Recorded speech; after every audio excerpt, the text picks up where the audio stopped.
இந்த குண்டுவெடிப்பை நடப்பதற்கு கைகட்டி வேடிக்கை பார்த்தது திமுக அரசு.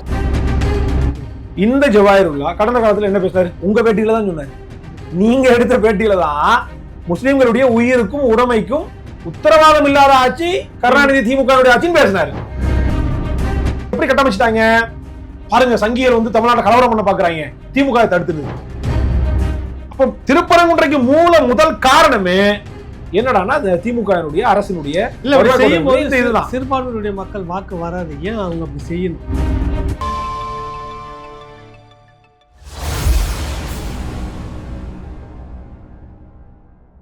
சொல்றாங்க, நான் சொல்றேன், சிறுபான்மையினர் மக்களுக்கு இந்துத்துவ வந்து பாதுகாப்பே நாங்கள் தான். அந்த கட்சி இங்க இருக்கக்கூடிய சிறுபான்மையினர் மக்களை தமிழ்நாட்டை பொறுத்த வரைக்கும் இந்துத்துவா உள்ள வந்து எதுவும் பண்ணாம இருக்கிறதுக்கான தடுப்பு சுவரே நாங்கள் தான் அப்படின்றாங்க. அந்த கட்சி தோழர்கள் பேசும்போது திமுக காரங்க அதை சொல்றாங்க, திமுக கூட்டணி கட்சிக்காரங்க சொல்றாங்கல்ல. திமுக கூட்டணியில் இருக்கிற முக்கியமான ஒரு நபர் பேராசிரியர் ஜவாஹிருல்லா. இந்த ஜவாஹிருல்லா கடந்த காலத்துல என்ன பேசினாரு? உங்க பேட்டியில தான் சொன்னாரு. நீங்க எடுத்த பேட்டியில தான் முஸ்லிம்களுடைய உயிருக்கும் உடைமைக்கும் உத்தரவாதம் இல்லாத ஆட்சி கருணாநிதி திமுக ஆட்சின்னு பேசினாரு. அப்ப இப்ப பெரிய பட்டியலே சொன்னாரு. அதுல அந்த பட்டியல இப்ப நானும் சொல்லுவோமே, முதலாக ஒரு முஸ்லீம்ன்றது ஒரு சமுதாயம், தமிழ் மண்ணினுடைய ஒரு பிரிக்க முடியாத ஒரு அங்கம். இந்த மண்ணினுடைய மக்கள் தான் இஸ்லாத்தையும் கிறிஸ்தவத்தையும் சமய வணக்கத்திற்காக மார்க்கத்தை ஏத்துக்கிட்டாங்க. மொழியால் இனத்தால் தமிழர்கள், சரியா? இவங்க வாதப்படி திராவிடர்களே வைப்போமே, அவங்க வாதப்படி இந்த மண்ணினுடைய திராவிடர்கள். இந்த திராவிட முஸ்லிம்களை சட்டமன்றத்துக்குள்ள தீவிரவாதிகள், முஸ்லீம் தீவிரவாதிகள் சொன்னது யாரு? கருணாநிதி. ஆலடி அருணா. திமுக சார்பில் சட்டத்துறை அமைச்சர் அவர் பேசினாரு. திமுக சொன்னது. திமுக 1, 2 இல்ல 5 இடங்கள்ல முஸ்லீம் தீவிரவாதி என்று பயன்படுத்தியது இவங்க இல்லையா?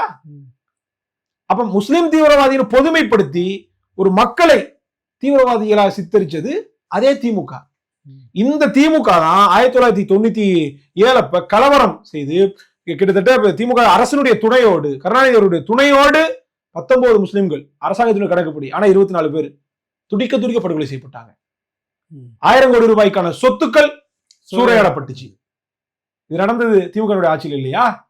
பழனி பாபா அவர் அன்னைக்கே சொல்லிட்டு போயிருக்கிறாரு. இவர் திமுக ஆட்சியில கிட்டத்தட்ட 13 பள்ளிவாசல்கள் இடிக்கப்பட்டிருக்குது என்ற சான்று இருக்குன்றது அன்னைக்கே பதிவு பண்ணிருக்காரு. அது மாதிரி கோயம்புத்தூருடைய குண்டுவெடிப்பு, இந்த குண்டுவெடிப்பு நடக்க போகுது, இதுக்கான திட்டமிடல் நடைபெறுது அப்படின்றது அன்றைக்கு திமுக அரசினுடைய உளவுத்துறைக்கு தெரியுமா தெரியாதுதான் கேள்வி. தெரியும். இது குறித்து மனு கொடுத்தது யாரு? இன்னைக்கு யாரு திமுக கூட ஜால்ரா போட்டுட்டு இருக்கிறாங்களோ அதே தமுக இயக்கத்தை கட்சியை சேர்ந்தவங்க. இவங்க போய் அன்னைக்கு கோவை கமிஷனர் கிட்ட இந்த மாதிரியான ஒரு அசம்பாவித சம்பவங்கள் நிகழ்வதற்கான வாய்ப்பு கொடுக்கறாங்க. இதுக்கான தயாரிப்புகளை அந்த ஒரு சில முட்டாள் இளைஞர்கள் செஞ்சிட்டு இருக்கிறாங்க அப்படின்னு போய் மனு கொடுத்தாங்க. மனு கொடுத்ததுக்கு பிறகாகவும் கூட நடவடிக்கை எடுக்கலையே. ஏன்னா முஸ்லிம்கள் கொல்லப்பட்டுட்டாங்க, 24 பேர் கொல்லப்பட்டுட்டாங்க. முஸ்லிம்கள் மேல பெரிய அனுதாபம் இருக்குது. முஸ்லிம்கள் இப்படி கொல்லப்பட்டதுனால திமுக ஆட்சிக்கு ஒரு பெரிய ஒரு களங்கம் ஏற்பட்டுருச்சு. ஏன்னா அது வரைக்கும் சொல்லிட்டு வந்தாங்கல்ல, சிறுபான்மைக்கு பாதுகாவலர்னு அனுதாபம் ஏற்பட்டுருச்சு. திமுக மேல ஒரு பெரிய கரை வந்து படிஞ்சிருச்சு. இந்த கரையை போக்குவதற்கு என்ன பண்ணும் அப்படின்னா, இதை விட ஒரு பெரிய சம்பவம் நடக்கணும். ஒரு சின்ன கோட்டை இதை வந்து சிறுதிப்படுத்தி காட்டணும் அப்படின்னா பெரிய கோட்டா போடணும், இல்ல இதை அழிக்கணும். இதை அழிக்க முடியாத கரை. அப்ப என்ன செய்யணும்? ஒரு பெரிய கோடா போடணும். அப்ப இந்த குண்டுவெடிப்பை நடப்பதற்கு கைகட்டி வேடிக்கை பார்த்தது திமுக அரசு. இதெல்லாம் நான் சொல்லல. இன்னைக்கு திமுக கூட்டணியில யார் இருக்கிறாங்களோ, கட்சியில யார் இருக்காங்களோ, அவங்க எழுதுனது பேசுனது எல்லாம் சான்று இருக்கு, நான் தாரேன். இதெல்லாம் படிச்சுதானே பேசுறேன். 97 எனக்கு என்ன வயசு? 97 நான் பிறக்கவே இல்லை, 98 தான் பிறக்கவே செய்யறேன். அப்ப என்னடான்னா இவர்களுடைய சந்தர்ப்பம் சுயநலத்திற்காக இவங்க என்ன பண்றாங்க அப்படின்னா அங்க போய் கூட்டணியில் நிக்கிறாங்க. இந்த ஆட்சி நடந்து பழையசெல்லாம் விட்டுருவோம். இந்த ஆட்சியில் நடந்த திமுக சங்கீதங்கள் நான் பேசுவா? 21 அப்புறம் நீ என்ன சொன்ன? சிறைவாசிகளை விடுதலை செய்யணும்னு சொன்னேன். அப்பாவி சிறைவாசிகள் சொன்னீங்க. சரி, விடுதலை செஞ்சீங்களா? இத்தனை வருஷத்துல வந்த உடனே இந்த சிறைவாசிகளை விடுதலை செய்யறதுக்கா ஜியோ போட்டீங்க. ஜியோல என்ன சொன்னீங்க? இஸ்லாமிய சிறைவாசிகள் வெளிவராத மாதிரியான சருத்துக்கள் அத்தனை வச்சீங்க. அப்ப அதை எடுத்து நம்ம ஆர்ப்பாட்டம் பண்ணோம், போராட்டம் பண்ணோம், எல்லாம் பண்ணோம். நெருக்கடி தாங்க முடியாம ஆதிநாதன் குழுவை போட்டீங்க. ஆதிநாதன் குழு போட்டு பரிந்துரை வந்து எல்லாம் முடிஞ்சு போச்சு. பரிந்துரையை கூட நீங்க வெளியே விடல. ஆதிநாதன் குழு போட்டாங்க. ஆதிநாதன் குழு ஒரு பரிந்துரை கொடுக்குது. அந்த பரிந்துரை வரைக்கும் வெளியே விடல. என்ன பரிந்துரை கொடுத்திருக்காங்க? பொது வழியில வை, விவாதிப்போம், பேசுவோம். இல்ல ஒண்ணு. அப்போ அதுக்கப்புறம் சிறைவாசிகளுடைய விடுதலை இதுவரைக்கும் நீங்க 4.5 வருஷம் ஆகி சாத்தியப்படுத்திருக்கிறீங்களா? இல்ல. 2. 3வது, இந்த சிறைவாசிகள் தங்களுக்கு ஜாமீன் வேணும்னு சொல்லிட்டு சுப்ரீம் கோர்ட்டுக்கு போறாங்க. அங்க போனா அங்க top most paid lawyer Mukul Rohatgi ஒரு ஹியரிங் 40 லட்சம் ரூபாய் வாங்குற வழக்கறிஞர் தமிழ்நாடு அரசு வைக்குது. மோடி ஆட்சியில அட்டார்னி ஜெனரலா இருந்தவர். மோடி ஃபர்ஸ்ட் டைம் வந்தாருல 2014-15 அந்த காலகட்டத்துல மோடி அரசு அட்டார்னி ஜெனரல் அவரு. அவ்வளவு பெரிய அட்வொகேட், இன்னைக்கு டாப் மோஸ்ட் சீனியர் லாயர் அவரு. அவரை முன்னிறுத்தி என்ன பண்ணுதுன்னா இந்த இஸ்லாமிய சிறைவாசிகளுக்கு எதிராக அபிடவிட் போடுறான். அந்த அபிடவிட்ல என்ன சொன்ன, இந்த சிறைவாசிகள் வந்து 25 வருஷத்துக்கு முன்னாடி என்ன மனநிலையில உள்ள போனாங்களோ அதே மனநிலையில உள்ள இருக்காங்க. எதிர்கட்சியா இருக்கும்போது என்ன வாக்குறுதி கொடுத்த? அப்பாவி சிறைவாசிகள் 21க்கு முன்னாடி. அப்ப இப்ப என்ன சொல்ற, அவங்க வந்து என்ன மனநிலையில போனா அதே மனநிலையில இருக்காங்க. சிறைக்குள்ள மொபைல் நோண்டிட்டு இருக்காங்க. தமிழ்நாடு அரசு ஒன்னும் காரணம், நான் தாரேன், என் ஆதாரம் இருக்கு, நான் தாரேன். போன் நோண்டிட்டு இருக்காங்க.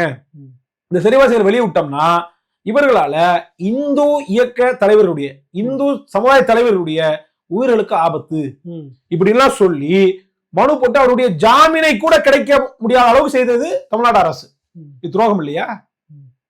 இதுக்கு முன்பாக 2008-9 காலகட்டத்திலே ஒரு ஜியோ கருணாநிதி போட்டார். அதுல என்ன சொன்னாரு, இந்த இது வந்து யாருக்கு பொருந்தாது, இஸ்லாமிய சிறைவாசிகளுக்கும் ராஜீவ்காந்தி தொடர்புடைய சொல்லப்படக்கூடிய அந்த 7 தமிழருக்கும் பொருந்தாதுன்னு ஒரு ஜியோ போட்டாரு. அந்த ஜியோவே முதல்ல எதுக்கு போட்டான்னு தெரியும். தாகிருஷ்ணன் கொலை வழக்குல, லீலாவதி கொலை வழக்குல உள்ளக்கூடிய தான் கட்சிக்காரர் அழகிரிக்கு வேண்டப்பட்ட அவருடைய சகாக்களை வெளியே கொண்டு வரதுக்காக சட்டத்தை வளைத்து நீதிமன்றத்தினுடைய வழிகாட்டுதல், உச்ச நீதிமன்றத்தினுடைய வழிகாட்டுதல் அப்படின்னு கிருஷ்ணகிரியுடைய வழிகாட்டுதல் என்னன்னா 10 ஆண்டுகள் சிறை அனுப்பிச்சுட்டா அவங்க கருணை அடிப்படையில் விடலான்றதுதான் வழிகாட்டுதல். அதை வளைத்து 7.5 வருஷம் 8 வருஷம் வெறுமனே சிறையில் இருந்த அந்த நபர்களை எல்லாம் வெளியே விட்டார் கருணாநிதி. இது துரோகம் இல்லையா? இது ஒண்ணு சிறைவாசிகளுடைய எடுத்துக்கணும். 2வது 3% இருக்கக்கூடிய இடஒதுக்கீட்டை 5% மாத்தி தருவோம்னு சொல்லி வாக்குறுதி கொடுத்தீங்க. இப்ப நம்ம கேட்கிறோம், மாநில அரசினுடைய தனிப்பட்ட அதிகாரம் இடஒதுக்கீடு கொடுப்பதெல்லாம் 69 தாண்டக்கூடாது தவிர 69 நீங்க எப்படினாலும் கொடுத்துக்கலாம். நாம என்ன சொல்றோம், நீங்க முஸ்லீமுக்கு இதை சுருக்காத, எல்லா மக்களுக்கும் சாதிவாரி கணக்கெடுப்பு எடுத்து யாருக்கு எவ்வளவோ கொடுங்க. பீகார்ல எடுக்கிறான், தெலுங்கானால எடுக்கிறான், இப்படி எல்லா பகுதியிலையும் அவங்க எடுக்கிறாங்க. அப்ப தமிழ்நாடு அரசுக்கு என்ன பிரச்சனை? அப்ப மத்திய அரசு எடுக்கட்டும். இல்ல மத்த மாநிலங்கள் எடுக்கிறது செல்லாது. யார் சொன்னா அப்படி? நான் ஓபன் சேலஞ்ச் பண்றேன். திமுக இருந்து யாராவது ஒரு ஆள் என்கிட்ட வாங்க, பீகாரினுடைய அரசு எடுத்த இந்த சாதிவாரி இடஒதுக்கீட்டை எதிர்த்து பாட்னா நீதிமன்றத்துக்கு போறாங்க.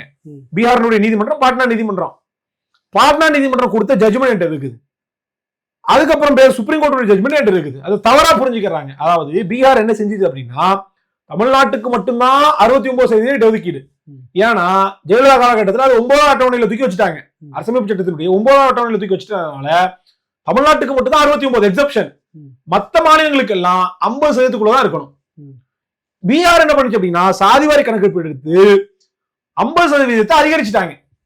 அப்ப சுப்ரீம் கோர்ட் சொன்னது என்னன்னா, 50% அதிகரிக்கிறதுக்கு தான் பீகார் அரசுக்கு அனுமதி இல்லையே தவிர இந்த 50க்குள்ள நீங்க சாதிவாரி கணக்கெடுப்புல எடுத்து நீங்க அதன் அடிப்படையில பிரதிநிதித்துவம் கொடுக்கிறதுக்கு தடை இல்லை. இதுதான் சொன்னது. இன்னொன்னு பாட்னா ஹைகோர்ட் ஜட்ஜ்மெண்ட்ல என்ன சொல்றாரு அப்படின்னா, ஒரு மாநில அரசு தன்னுடைய மக்களுக்கு இந்த மாதிரியான சாதிவாரி இந்த பிரதிநிதித்துவத்தை கொடுப்பதற்காக மத்திய அரசு தான் கணக்கெடுக்கணும்னு காத்துக்கிட்டு இருக்க வேண்டிய அவசியம் இல்லை அதையும் சொல்லுது அப்படின்னு சொல்றாங்க. அப்ப தெளிவான தீர்ப்பு இருக்குது. என்னடா இவங்க மாநில சுயாட்சி அப்படின்லாம் பேசக்கூடிய இந்த மாநில அதிகாரம், மாநில உரிமைன்னு பேசக்கூடிய இந்த கும்பல், திமுக கும்பல் இருக்கிற அதிகாரத்தை பயன்படுத்த மாட்டாங்க. ஏன்னா இந்த சாதிவாரி கணக்கெடுப்பு எடுத்துட்டாங்கன்னா யார் யார் என்னன்றது தெரிஞ்சு போயிடும். அப்ப யார் கூட அனுபவிக்கிறா, யார் குறை அனுபவிக்கிறா, யாருக்கு என்ன பிரதித்துவம் இருக்குது, யார் பிரதித்துவத்துல அடிபட்டு இருக்கிறா அப்படின்னு அப்ப தெரிஞ்சு போயிடும்.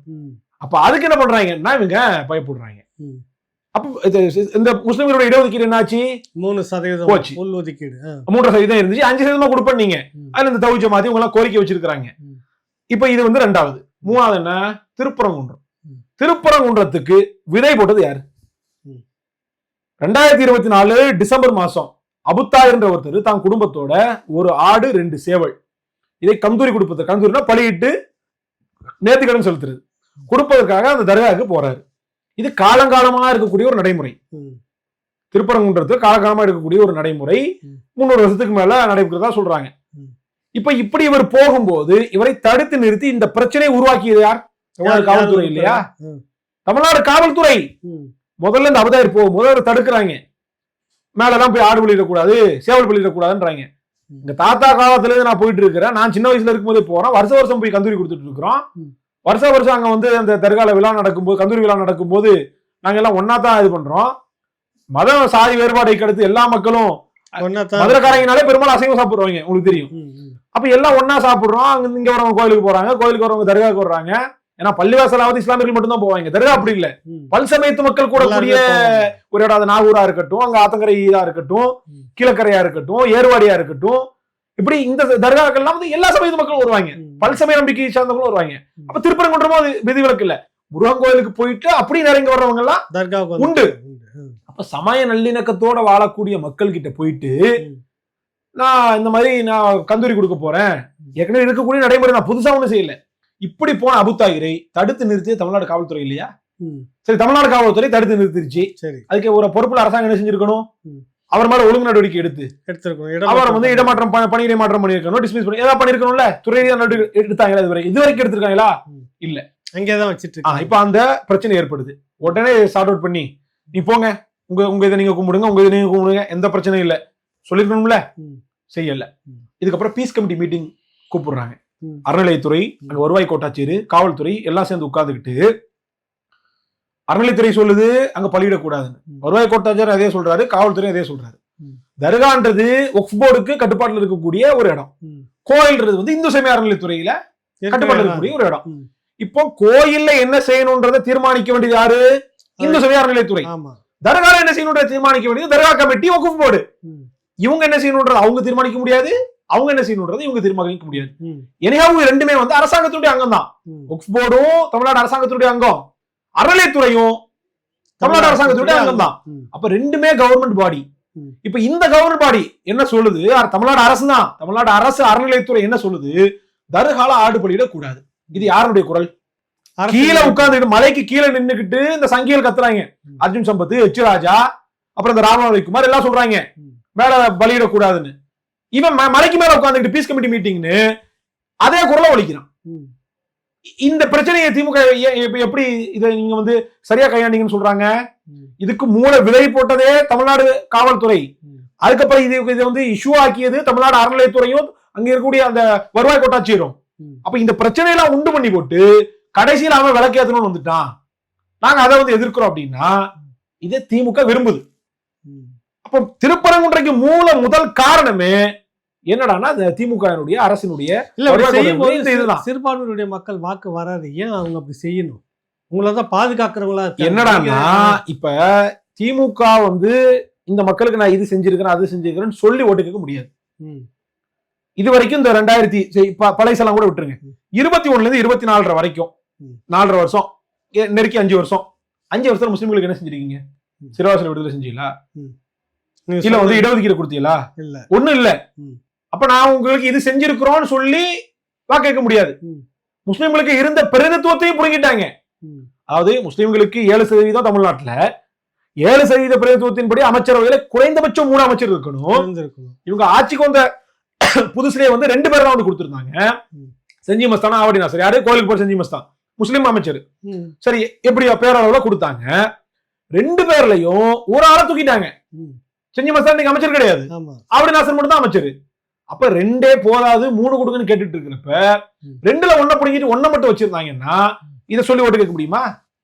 இது நான் 2 அமைச்சர் கொடுத்திருந்தேன், இப்ப 1 பிடிங்கிட்டு எனக்கு ஓட்டு போடுன்னு கேட்டா மக்கள் போடுவாங்களா? வேற என்ன சொல்லி ஓட்டு போடு? அப்ப என்னன்னா அந்த நாகராஜன் சொல்லும் படத்துல சத்யராஜ் அழகா ஒன்று சொல்லுவாரு, கலவரம் ஏற்பட்டுச்சுன்னா மக்கள் மறந்துடுவாங்க அப்படின்னு. அப்படி பிஜேபி கூட இவங்க வந்து ஒரு பஞ்சாயத்தை உண்டு பண்ணணும். அப்ப அதுக்கு எதிராக சரியான வாய்ப்புன்னு பாக்குறப்ப ஒரு வருஷத்துல தேர்தல் வருது. பிஜேபி காரன் அங்க விளக்கேத்துன்னு சொல்லிட்டு அவன் பஞ்சாயத்து பண்றான், போட்டும். நம்ம அதுக்கு எதிராக பஞ்சாயத்து பண்ணுவோம். அப்ப அவன் எதிர்க்கிற மாதிரி எதிர்க்கட்டும், நம்ம ஆதரிக்கிற மாதிரி ஆதரிப்போம். அவனுக்கு அதை வச்சு அரசியல், அவனுக்கு அதை வச்சு அரசியல், நமக்கு இதை வச்சு அரசியல். இப்ப இந்த கம்யூனல் பாலிடிக்ஸ் இன்னைக்கு வந்து திமுக விரும்புது. அப்ப இன்னைக்கு சொல்றேன், இன்னைக்கு இதை எப்படி கட்டமைச்சிட்டாங்க பாருங்க. சங்கியர் வந்து தமிழ்நாட்டை கலவரம் பண்ண பாக்குறாங்க, திமுக தடுத்து நிறுத்திருச்சு. பிரச்சனைக்கு மூல விதை போட்டது யாரு? அங்க தமிழ்நாடு காவல்துறை தடுத்து நிறுத்த இல்லைன்னா அபத்தாயிரம் இயல்பா கந்தூரி பழி கொடுத்திருந்தாருன்னா இந்த பிரச்சனையே வந்திருக்காரு. இவ்வளவுக்கு நான் சொல்றேன், தமிழ்நாட்டு மக்களுக்கு திருப்பரங்குன்ற மலையில தர்கா இருக்கிறதோ கோயில் இருக்கிறதோ தெரியுமா? தர்கா இருக்குது, அப்படி ஒரு தர்கா இருக்கிறதோ கந்தூரி நடக்கிறதோ யாருக்கும் தெரியாது. மதுரை மக்களுக்கு கூட தெரியாது. அந்த திருப்பரங்குன்ற பகுதியை சுத்தி இருக்கக்கூடிய மக்களுக்கு மட்டும் தான் தெரியும். அது ஒன்றும் ஃபேமஸான தர்காலாம் கிடையாது. இப்ப நாகூர்னா பிரசித்தி பெற்ற தர்கா தமிழ்நாடு முழுமைக்கும் தெரியும். சந்தனக்குடி விழா அதெல்லாம் எடுப்பாங்க. தமிழ்நாடுக்கும் பிரசித்தி பெற்ற ஒரு தர்கா. திருப்பரங்குன்றத்தை தர்கா இருக்குது யாருக்கு தெரியும்? அப்ப அந்த பிரச்சனை உண்டு பண்ணது தமிழ்நாடு அரசு தான். அப்ப இன்னைக்கு இவ்வளவு பட்டியல அடுக்கிறீங்க அபூபக்கர், இப்ப இவ்வளவு பிரச்சனை நீங்க அடுக்கிட்டு இருக்கீங்க. அந்த கட்சியில படித்தவர் பேராசிரியர் முனைவர் பேராசிரியர் ஜவாஹர் ராஸ் இருக்கிறாரு, அப்துல் சமது மூத்த அரசியல் தலைவர்கள், இன்னும் இருக்கக்கூடிய அந்த கட்சிக்கு ஆதரவாக இருக்கக்கூடிய தமீம் அன்சாரி சகோதரர் இருக்காங்க. எல்லாருமே இவங்களுக்கு யாருக்கும் இதெல்லாம் தெரியாதா? எல்லாருக்கும் தெரியும். நம்மை விட நன்றாக தெரியும். திமுக இன்னொரு சங்கீதனத்தை சொல்றேன் பாருங்களேன், உங்கள்கிட்ட எக்ஸ்க்ளூசிவா சொல்றேன். பாஜக அரசு ஒப்பு திருத்த சட்டம்ன்ற ஒரு சட்டத்தை கொண்டு வந்துச்சு 2025 கொண்டு வந்தாங்க. ஏத்தாங்கல்ல, என்ன பண்ணாங்க? சுப்ரீம் கோர்ட்டுக்கு போனாங்க. திமுக போச்சு, முஸ்லீம் லீக் போச்சு, மனிதநேய மக்கள் கட்சி போச்சு, சல்மான் குர்ஷித், கபில் சிபல் எல்லாம் பெரிய பெரிய சீனியர் கவுன்சில் எல்லாம் பிடிச்சி இப்ப வழக்கு போட்டாங்க. ஒய்சி போட்டாரு, எல்லாரும் போட்டாங்கல்ல கேஸ், ஒரு 70 பெட்டிஷனர். இப்போ அந்த இது வந்து பெண்டிங்ல இருக்குது இல்லையா? இப்ப சுப்ரீம் கோர்ட்ல அந்த வழக்கு நிலுவையில் இருக்கிற சமயத்துல தமிழ்நாடு அரசு 9வது மாசம் 2025ஆம் ஆண்டு ஒரு பிரஸ் ரிலீஸ் கொடுக்குறாங்க, செய்தி வெளியீடு. நான் அதை கூட உங்களுக்கு தரேன், நீங்க எடுத்து வெளியிடுங்க. அதுல என்ன சொல்றாங்க அப்படின்னா, இந்த மாதிரி ஒப்பு திருத்த சட்டத்தை அவசரமாக பாஜக கொண்டு வந்துருச்சு. இந்த ஒப்பு திருத்த சட்டத்தை எதிர்த்து தமிழ்நாடு அரசு வந்து உச்சநீதிமன்றத்துல முறையீடு செஞ்சிருக்குது.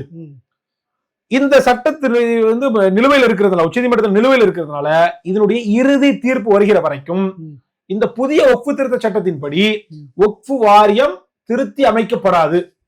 இது 9வது மாசம் 2025 தமிழ்நாடு அரசு வெளியிட்ட பிரஸ் ரிலீஸ். சரி சரி. இப்ப 2025 டிசம்பர் மாசம் கிட்டத்தட்ட 17-18ஆம் தேதி நினைக்கிறேன், தேதி மட்டும் ஞாபகம் இல்ல.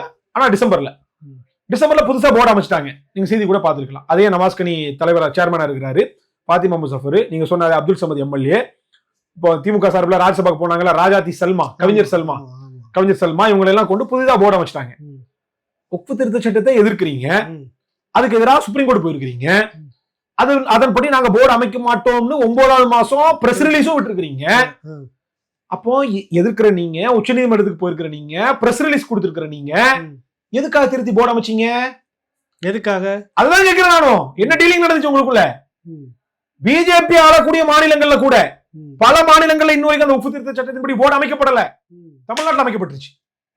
இனி ஒரு செய்தி என்ன தெரியுமா? இதை எதிர்த்து, இந்த போர்டு அமைக்கப்பட்டதை எதிர்த்து ஹைகோர்ட்ல ஒருத்தர் அலின்னு ஒருத்தர் வழக்கு போட்டிருக்காரு. அந்த வழக்கினுடைய தீர்ப்பு இன்றைய மாற்றம் வந்திருக்கு, என் கைக்கு இன்னும் கிடைக்கல, கிடைச்சதுக்கு அப்புறம் கூட நான் உங்களுக்கு தாரேன். எனக்கு செவி வழி வந்த செய்தி. நேற்று வில்சன் பதிவு பண்ணிருக்காரு, தமிழ்நாடு அரசினுடைய சார்பாக ஆஜராகி வழக்கறிஞர் திமுக எம்பியா இருக்காருல, அவர் வில்சன் பதிவு பண்ணிருக்காரு. இந்த சட்டத்தை வந்து நடைமுறைப்படுத்திட்டீங்க, ஆனா அந்த சட்டம் வந்து நான் முஸ்லீம் மெம்பர்ஸ் அந்த போர்டுல போட சொல்லுது, இஸ்லாமியர் அல்லாத நபர்களை போர்டுல போட சொல்லுது, அதையே நீங்க செய்யலன்னு கேட்டிருக்கிறாரு. உடனே அவர் சொல்லியிருக்காரு, 1 வாரம் 2 வாரம் நேரத்துக்குள்ள எங்களுக்கு டைம் தாங்க, 19ஆம் தேதியா நம்ம டைம் கேட்டிருக்காரு. அதுக்குள்ள 2 நான் முஸ்லீம் மெம்பர்ஸை தமிழ்நாடு வக்ஃப் வாரியத்துல நாங்க உறுப்பினராக போடுறோம்னு சொல்லிட்டு நேற்றைக்கு சப்மிட் பண்ணிருக்கிறாரு வில்சன். சொல்றது திமுக அரசு தரப்பு வழக்கறிஞராக அவர் சொல்லியிருக்காரு. அது ஆர்டர் காப்பி வந்ததுக்கு அப்புறம் நம்ம உறுதிப்படுத்துவோம். செவியோட இந்த செய்தி தான், செய்தியாக தான் சொல்றாங்க. அப்போ இந்த அளவிற்கு அந்த சட்டத்தை நீங்க வந்து நடைமுறைப்படுத்துவதில், அதன்படி போர்டு அமைப்பதுல உங்களுக்கு என்ன அவ்வளவு ஆர்வம்? இவங்களுக்கு தெரியாது, ஜவஹர்லாலுக்கு தெரியாதா? துரோகம் செய்யறதா, பச்சையான துரோகம். அப்ப பச்சை துரோகம் வந்து அவங்களுக்கு எல்லாம் தெரியாது. அதான் சொல்றேன், ஜவஹர்லால். இதுக்கு பின்புலத்துல இன்னொரு செய்தி என்ன தெரியுமா? இன்னொரு எக்ஸ்க்ளூசிவா தரேன். நவாஸ்கனி இருக்காருல்ல, நவாஸ்கனி தான் வந்து ஏற்கனவே சேர்மனா இருந்தாரு. இந்த சட்டம் வந்ததுக்கு அவராக போர்டு வந்து கலைக்கப்பட்டுருச்சு, போர்டு இல்லாம இருந்துச்சு. இவங்க பிரஸ் ரிலீஸ் எல்லாம் கொடுத்துட்டாங்கல்ல. இப்ப நவாஸ்கனி வந்து அப்ரோச் பண்றாரு, சபரீசன் மாப்பிள்ள சார் அப்ரோச் பண்ணி செட்டில் பண்ண வேண்டியதை செட்டில் பண்ணி இந்த போர்டை வந்து அமைச்சுட்டாங்க அப்படின்னு சொல்லி கேட்டிருக்கிறார். இப்படி நவாஸ்கனி மூவ் பண்றாருன்னு தெரிஞ்சதுக்கு பிறகாக முஸ்லீம் லீக்கினுடைய தலைவர், தேசிய தலைவராக இருக்கா, அந்த கட்சியுடைய தலைவராக இருக்கக்கூடிய காதர் மொய்தீன் வண்டி எடுத்துட்டு நவாஸ்கனியோட ராமநாதபுரம் வீட்டுக்கே போய் அவர்கிட்ட சொல்லியிருக்கிறாரு, நீங்க இந்த மாதிரி மூவ் பண்றீங்க, நம்ம இது பண்ணா நமக்கு எதிராக நம்ம எதிர்த்து வழக்கு போட்டு இருக்கிறோம் சுப்ரீம் கோர்ட்ல, நீங்க இப்ப போர்டினுடைய பொறுப்பை நீங்க எதிர்த்தீங்கன்னா நம்ம டபுள் ஸ்டாண்டர்ட் ஆகி போயிடும், கட்சிக்கு அவப்பேர் ஆகி போயிடும், நீங்க இதை செய்யாதீங்கன்னு கட்சியினுடைய தலைவர் போய் வீட்டுல சொல்லியிருக்காரு. அதையும் மீறி நவாஸ்கனி இன்னைக்கு வந்து பொறுப்பை எடுத்திருக்கிறாரு. அப்ப இவ்வளவு நடக்குதுன்னா இவங்களுக்குள்ள என்ன லாபி? ஏன்னா இதுல 2 விஷயம் இருக்கு. ஒண்ணு, திமுகவும் பாஜகவும் அவங்களுக்குள்ள ஏதோ ஒரு பேக்கரி டீல் நடந்திருக்குது ஒண்ணு. 2வது, இப்ப நவாஸ்கனி வந்து இடையில தான் சேர்மனா கொண்டு வரப்பட்டார். அதுக்கு முன்னாடி அப்துல் ரஹ்மான் இருந்தாரு, முஸ்லீம் லீக்கினுடைய முன்னாள் எம்பி அப்துல் ரஹ்மான் தான் சேர்மனா இருந்தார். இப்ப அப்துல் ரஹ்மான் வந்து கொஞ்சம் வளைஞ்சு கொடுக்க மாட்டார். அவர் கொஞ்சம் நல்லது கெட்டது பாக்குறவரு, இறை சொத்து அப்படின்றதுனால அவர் வந்து இதா இருப்பாரு. அப்ப இவர் இருந்தாருன்னா நம்மளால பெரிய அளவுக்கு வந்து சூறையாட முடியல, வக்ஃப் சொத்தை கொள்ளையடிக்க முடியல, அதை வந்து பட்டா மாத்த முடியல, வேலைகள் பார்க்க முடியல அப்படின்றதுனால அவர் மேல எந்த குற்றச்சாட்டும் சொல்லாம நிரூபிக்காம அவரை மாத்தி நவாஸ்கனி கொண்டு வர்றாங்க. நவாஸ்கனி அடிப்படையில வியாபாரி, வித்து திங்கிட்டு போறவர். இப்ப நவாஸ்கனி கொண்டு வந்ததுக்கு பிறகு என்ன பண்ணாங்கன்னா 1.5 வருஷம் 2 வருஷத்துக்கு மேலாக பல சொத்துக்களை வந்து சூறையாடினாங்க. அதுல ஒருத்தர் தான் ஜாபர் சாதிக்கின்ற ஒருத்தர் திருநெல்வேலியில உங்களுக்கு தெரியும் படுகொலை செஞ்சாங்க. ஞாபகம் இருக்குல்ல உங்களுக்கு? இப்படியே வக்ஃப் சொத்து வந்து சூறையாடப்படுதுன்றது வெளிப்படையா அவர் வந்து காவல் அதிகாரி, அவர் முன்னாள் காவல் அதிகாரி, கருணாநிதியினுடைய பாதுகாப்பாக இருந்த பர்சனல் செக்யூரிட்டி பிஎஸ்ஓவா இருந்தவர், அவரு பர்சனல் செக்யூரிட்டி ஆபீசரா. அந்த ஜாபர் சாதிக் வந்து படுகொலை செய்யப்பட்டார். எதுக்காக? வக்ஃப் சொத்து பாதுகாக்க சூறையாடப்படுது, அதை பாதுகாக்கணுன்றதுக்காக படுகொலை செய்யப்பட்டார். இப்ப நவாஸ்கனி வந்ததுக்கு பிறகாக இந்த வக்ஃப் சொத்துக்கள் பெரிய அளவுக்கு கையாடல் வந்து செய்யப்பட்டுச்சு ஆளுங்கட்சியினால. இப்ப என்ன ஆயிடுச்சுன்னா இந்த திருத்த சட்டம் கொண்டு வந்ததுக்கு பிறகாக போர்டு வந்து கலைஞ்சு போச்சு. அப்ப இவங்களால திருட முடியல. 2026 தேர்தல் வரப்போகுது. இனி அடுத்த ஆட்சியோ இல்லையோ அது ஏப்ரல் மே மாசத்துக்கு அப்புறம் தான் போர்டு அவசரமா கொண்டு உள்ள திணிக்க. இப்ப புரியுதா உங்களுக்கு? அப்ப நீங்க பிரஸ் ரிலீஸ் கொடுத்ததுக்கு பிறகாக, சுப்ரீம் கோர்ட்டுக்கு போனதுக்கு பிறகாக, இந்த சட்டத்தை எதிர்த்து பேசியதுக்கு பிறகாக, சட்டத்தை எதிர்த்து பாராளுமன்றத்தில் ஓட்டு போட்டதுக்கு பிறகாக, இவ்வளவு செஞ்சதுக்கு பிறகாக அவசர அவசரமா அந்த போர்டு அமைக்கணும் டிசம்பர் மாசத்துல. அப்ப இன்னொரு 5 மாசம் தான் இருக்குது. திருப்பரங்குன்றம் அந்த கலை மத்தியில இதை உள்ள நுழைச்சு கொண்டு வந்துட்டாங்க. இப்ப இந்த 5 மாசத்துக்குள்ளாக எவ்வளவு லவட்ட முடியுமோ லவட்டி போட்டு இனி அடுத்து ஆட்சி வந்துருச்சு அப்படின்னா அது தனி கதை. அது போனஸ்ல அறிவாலய சொத்து வகுப்பு போடு இடம் அது அதையும் சொல்றாங்க. மீட்கப்படுமா? அதுவும் போயிடுமா? அதோட தெரியல. அது மாதிரி திருச்சியில தென்னூர் பக்கம் ஒரு தர்கா, அந்த தர்கா வந்து அப்புறம் இன்னொரு பக்கம் அப்பாவு மேல ஒரு குற்றச்சாட்டு, அந்த அங்கிட்ட அவர் ஒண்ணு பண்ண பாபநாசம் பக்கத்துக்கு ஒண்ணு பண்றாருன்னு அவர் மேல குற்றச்சாட்டு. இப்படி இவர்கள் சூறையாடுவதற்கு, வக்ஃப் சொத்தை சூறையாடுவதற்கு இன்றைக்கு வந்து போர்டை வந்து மாத்தி அமைச்சிருக்காங்க. இப்ப இதெல்லாம் பேச வேண்டிய இந்த இயக்கங்கள், அந்த கேள்விக்கு தான் வர்றேன், ஏன் வாய் மூடி இருக்கிறாங்கன்னா சுயநலம், பச்சையான சுயநலம். முன்னாடி எல்லாம் சீட்டுன்னு எடுத்துக்கலாமா? கண்டிப்பா 100% தான். முன்னாடி எல்லாம் எப்படின்னா ஒரு கூட்டணிக்கு போறாங்கன்னா சீட்டை வந்து 2வது தரமா தான் பேசுவாங்க. எங்க கோரிக்கை நீங்க ஏத்துக்கிறீங்களா அதான் முதல்ல வைப்பாங்க. மது ஒழிப்புன்றது உங்களுடைய பிரதான கோரிக்கையா இருக்கும். ஏன்னா இஸ்லாம் வந்து மது வந்து கடுமையா இருக்குது, உங்களுக்கு தெரியும். சிறைவாசியுடைய விடுதலை வைப்பாங்க, முஸ்லிம்களுடைய இடஒதுக்கீடு முதன்மை வைப்பாங்க, இப்படி கோரிக்கைகள் வைப்பாங்க. கல்லூரி கட்டத்துக்கு மானியம் தருவீங்களா, அப்படி நிறைய கோரிக்கை, 7 அம்ச கோரிக்கை, 5 அம்ச கோரிக்கை எல்லாம் வைப்பாங்க. இப்ப 1 அம்ச கோரிக்கையும் கிடையாது, 2 அம்சம் தான். 1 சீட்டு 1 நோட்டு. கடந்த காலகட்டத்துல முஸ்லீம் லீக் சார்பா 2004 காதர் மொய்தீன் வந்து திமுக சின்னத்துல போட்டிட்டு நின்றுட்டாரு. பாராளுமன்ற உறுப்பினராக ஜெயிச்சாரு 2004 இருந்து 2009 வரைக்கும். அந்த சமயத்துல இந்த ஜவாஹிருல்லா, இந்த கட்சிக்காரங்களா இருக்காங்கல்ல, என்ன பேசுனாங்க தெரியுமா? கொச்சையா, இப்படி அடுத்தவன் சின்னத்துல போய் நின்னு பாராளுமன்றத்துக்கு போறீங்களே, இது எப்படி தெரியுமா? யார் அப்பனுக்கோ பிறந்த பிள்ளைய மாதிரி அடுத்தவன் சின்னத்துல போயிட்டு நீங்க பாராளுமன்றத்தை அலங்கரிக்கிறீங்க. நாங்க இப்படி இருக்க மாட்டோம், எங்களுடைய சொந்த சின்னத்துல நின்னு ஜெயிச்சு சட்டமன்றத்துக்கும் பாராளுமன்றத்துக்கு போவோம்னு சொல்லிட்டு இவங்க பேசுறாங்க. மெயின் ஸ்ட்ரீம் மீடியாஸ்ல எல்லாம் உட்காந்து பேசுனாங்க. ஆனா இன்னைக்கு இவங்களுடைய ஜவாஹிருல்லா, அப்துல் சமீர் நிலைமை என்ன? அதே இவங்கள இன்னைக்கு என்ன ஆச்சுன்னா முஸ்லீம் லீக் சொந்த சின்னத்துல நின்னு 3த்துல 3லையும் தோக்குது, இவங்க திமுக சின்னத்துல நின்னு ஜெயிக்கிறாங்க. இது காலத்தின் கோலம். அப்போ முஸ்லிம்களுடைய சிறைவாசிகள் விடுதலை ஆனாலும் சரி, ஆனாலும் சரி, இடஒதுக்கீடு கிடைச்சாலும் சரி, கிடைக்கலாலும் சரி, மது கடைகள் மூடப்பட்டாலும் சரி, மூடப்படலாம் சரி, வக்ஃப் வாரியம் வக்ஃப் சட்டத்தை ஏத்துக்கிட்டாலும் சரி, ஏத்துக்கலாம் சரி, திருப்பரங்குன்றத்துல என்னத்தை செஞ்சாலும் சரி, இப்படி என்ன கேலி கூத்துக்கள் அவன் பண்ணாலும் எனக்கு எவ்வளவு சீட்டு, எவ்வளவு நோட்டு, இது இஸ்லாமிய மக்களுக்கு தெரியுமா தெரியாதா? பரவாயில்ல, இஸ்லாமிய மக்களுக்கு, வெகு மக்கள் மத்தியில இது போய் சேரல. இப்ப நான் சொல்றதுனால இந்த வக்ஃப் வாரியம் மேட்டர்லாம் வருது. ஏதாவது ஒரு இஸ்லாமிய இயக்க தலைவர் இதை கண்டிச்சு பேசினதை அறிக்கை கொடுத்தா சொல்லுங்க. இல்ல, இது வரைக்கும் இல்ல. அப்ப வாய் மூடி கொண்டு வெண்சாமரம் வீசிட்டு இருக்கிறாங்க ஸ்டாலினுக்கும் உதயநிதிக்கும்.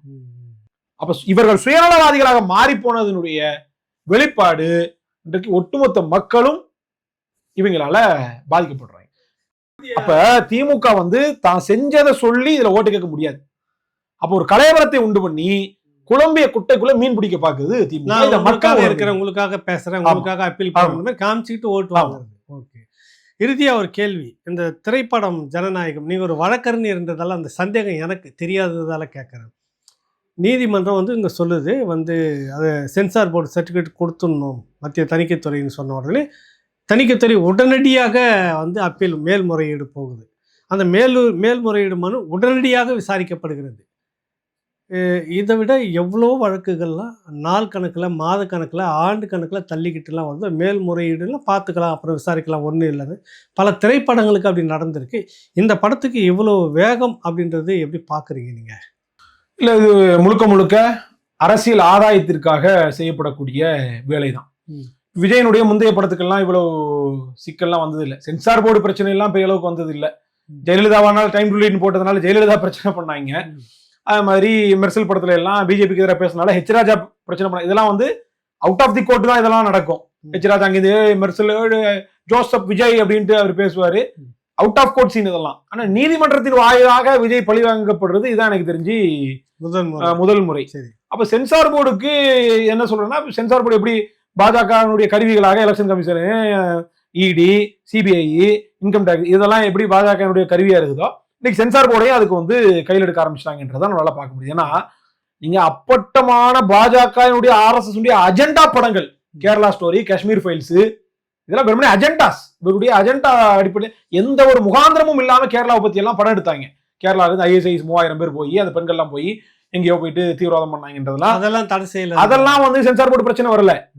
அரசு பணியாளர்களுக்கு மாலையில விடுப்பு கொடுத்து, ஓய்வூதியத்தின் கூடிய விடுப்பு கொடுத்து படம் பார்க்க வச்சாங்க. அந்த மாதிரி கேள்வி கூத்தெல்லாம் நடந்துச்சு. அப்ப சென்சார் போர்டை கையில வச்சுக்கிட்டு இன்னைக்கு பாஜக விஜயை தன்னுடைய பிடிக்குள்ள இழுக்கிறதுக்கான வேலைகள் செய்து அதுக்காகத்தான் இது. அதுல என்னடான்னா 12ஆம் தேதி விஜய்க்கு வந்து சிபிஐல சம்மன் வந்திருக்கு. டெல்லிக்கு வர சொல்லி சம்மன் வந்து கரூர் 41 பேர் மரணத்தை நடந்திருக்குதுல்ல. இப்போ இதுல விஜயனுடைய பதில் என்னவா இருக்க போகுது? அவருடைய அப்ரோச் நமக்கு பிடி கொடுப்பாரா? கூட்டணிக்குள்ள வருவாரா? இல்ல கூட்டணி இல்லைன்னா வேற அவருடைய நம்ம எதிர்க்காம வேற ஏதாவது செய்வாரா? இந்த லாப நட்ட கணக்கை வந்து பாக்குது. திமுகவை பொறுத்த வரைக்கும் அது ஒரு வலுவான கூட்டணியாக தமிழ்நாட்டுல அவங்க வந்து அப்ப இருந்தே ஒரு 6 வருஷமா கட்டி கொண்டு போறாங்கன்னு வைங்க. சுயநலவாத கூட்டணி, அதுல முரண்பாடு தனி கதை. ஆனா இங்க கூட்டணியா ஒரு ஒருங்கிணைஞ்சு சிதறாம இருக்கிறாங்க. ஒண்ணு அதிமுக எடுத்து பாத்துக்கிட்டோம்னா அப்படி இல்லை. அது ஏற்கனவே எஸ்டிபி உள்ள இருந்தாங்க, இப்ப பிஜேபி கூட்டணி வெளியே வந்துட்டாங்க. பாமக இருந்தாங்க, இப்ப பாமக 2ஆ உடஞ்சிருக்குது. அன்புமணி நேரத்தை வந்து கையெழுத்து போட்டிருக்காரு, அப்படி இருக்குது. தேமுதிக எந்த பக்கம் போவாங்கன்னு தெரியல. அமமுக, OPS, சசிகலா என்ன கதைன்னு தெரியல.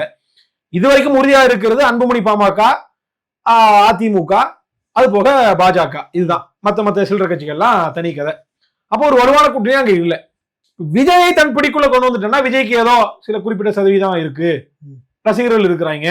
விஜய் கொண்டு வந்து நம்ம கூட்டணி வலுப்பெறும். அதன் மூலியமா நம்ம ஒரு அரசியல் ஆதாயத்தை தமிழ்நாட்டை அடைஞ்சுக்கலாம். அப்ப பாஜக அது வரைக்கும் விஜய் வந்து எதிர்த்து வந்த பாஜக கரூர் சம்பவத்துக்கு பிறகு முந்திக்கொண்டு ஆதரவு கொடுத்துச்சு. இது முழுக்க காரணம் திமுக தான் அப்படின்னு பாஜகவும் திமுகவும் அதிமுகவும் திமுகவுக்கு எதிராக பேசினாங்க, விஜய்க்கு ஆதரவா நின்னாங்க. அப்ப இதுல என்ன தெரிஞ்சது? அதிமுகவும் பாஜகவும் முந்திக்கொண்டு ஆதரவு தரும்போது இதுல வந்து அவங்க என்ன பண்றாங்கன்னா ஒரு சிம்பத்தி கிரியேட் பண்ணி நம்ம அவருக்கு சப்போர்ட் நின்னோம்னா அவர் நம்ம பக்கம் வந்துருவாங்க எதிர்பார்த்தாங்க. ஏன்னா அரசியல் எதிரி திமுகன்னு சொல்றாங்க, அப்ப நம்ம இழுத்து போட்டுக்கலாம் அப்படின்ற ஒரு இது பார்த்தாங்க. அவங்களுக்கு ஒரு பிடியாக கரூருடைய அந்த சம்பவம் வந்து கிடைச்சது. இப்ப இந்த கரூருடைய சம்பவத்துல ஏற்கனவே திமுக வந்து விஜய் மேல புஷியானது ஆதரவு வழக்கு போடாம விட்டாங்க. வழக்கு போட்டு நெருக்கடி கொடுத்தோம்னா அந்த பக்கம் ஓடிடக்கூடாது, சட்ட ரீதியாகவோ அரசியல் ரீதியாகவோ பாஜக பக்கம் அதிமுக பக்கம் ஓடிடக்கூடாதுன்னா இவங்க எஃப்ஐஆர்ல பேரை போடாம தவிர்த்தாங்க. இப்ப சிபிஐ வசம் போயிடுச்சு வழக்கு. இப்ப அவன் என்ன சொல்றான்னா, நீ என் பக்கம் வரணும் வழக்கு போடுவேங்கிறான். இவங்க சொன்னது நீ போனா நீ போகாம இருக்கிறக்கா வழக்கு போடாம இருக்கிறேன். அவன் சொல்றான் நீ வரனா வழக்கு போடுவேன்ற மாதிரி சொல்றான். அப்ப இன்னைக்கு சிபிஐ வந்து சம்மன் அனுப்பியிருக்காங்க. சம்மன்ல விஜய் வந்து என்ன பதில் சொல்ல போறாரு அப்படின்றதெல்லாம் பொறுத்துதான் ஜனநாயகன் படம் விஜயனுடைய எஃப்ஐஆர்ல பேரை சேர்க்கிறதா வேண்டாமா, ஆதவர்ஜனாவை சேர்க்கிறதா வேண்டாமா, இல்ல அரசியல் ரீதியா வேற ஏதாவது முடக்கிறதா வேண்டாமான்றதெல்லாம் பிஜேபி வந்து இனிமே வந்து முடிவு செய்யும். அதுக்கு முன்னோட்டமாக நீ வழிக்கு வரலன்னா என்ன செய்வேன் அப்படின்றதுக்கு இந்த ஜனநாயகன் படம் தடை வந்து ஒரு சாம்பிள், ஒரு இழுத்தடிக்கிறது காரணம். நல்லது. நிறைய தொடர்ந்து நம்ம பேசுவோம், சந்திப்போம் தம்பி. நன்றி, வணக்கம்.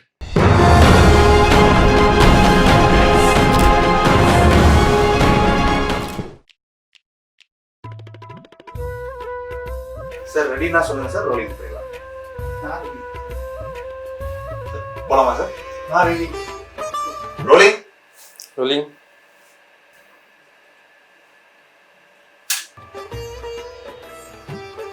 சார் ரோலிங் ஆயிட்டு இருக்கு, ஆரம்பிக்கலாம் சார். சார்